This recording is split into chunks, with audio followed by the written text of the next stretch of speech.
Monica Productions Subaskaran தயாரிப்பில் அறிமுக இயக்குனர் ஏஆர் ஜீவா இயக்கத்தில் அனுபமா பரமேஸ்வரன் நடிப்பில் லாக்டவுன் டிசம்பர் 5 முதல் திரையரங்குகளில். கடந்த 4.5 ஆண்டுகளில் திமுக அரசு சொன்னதை எதுவும் செய்யவில்லை என பாஜக மாநில தலைவர் நயினார் நாகேந்திரன் குற்றம் சாட்டினார்.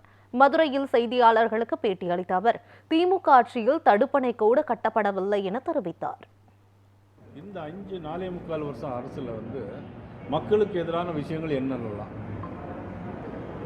சொத்து வரி உயர்வு, மின்சார கட்டண உயர்வு 300% கூட. நான் எப்பொழுதும் எல்லா ப்ரெஸ் மீட்லையும் சொல்லிகிட்டே இருக்கேன்.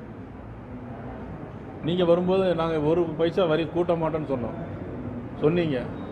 ஆனால் சொத்து வரி உயர்வு, மின்சார கட்டணத்தை 2 மாதத்துக்கு ஒருக்க இருப்பதை 1 மாதத்துக்கு ஒருக்க வசூல் பண்ணுவோன்னு சொன்னீங்க. செஞ்சீங்களா? செய்யலை. நீர் மேலாண்மைக்கு 10,000 கோடி ரூபாய் ஒதுப்போன்னு சொன்னோம். திமுக அரசு சொன்னாங்க. இதுவரைக்கும் ஒன்றுமே செய்யலை. இப்போ தஞ்சாவூரில் நெல் கொள்முதல் நிலையங்கள் அமைப்போம்னு சொன்னாங்க.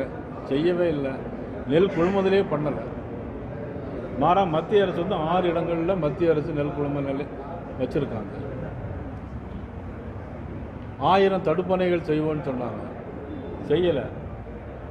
1000 தடுப்பணைகள் செய்வோன்னு 1000 தடவை அண்ணன் துரைமுருகன் சட்டமன்றத்தில் சொன்னாங்க. ஒரு தடுப்பணை கூட எங்கேயுமே கேட்டிருக்காங்களா? செய்யலை.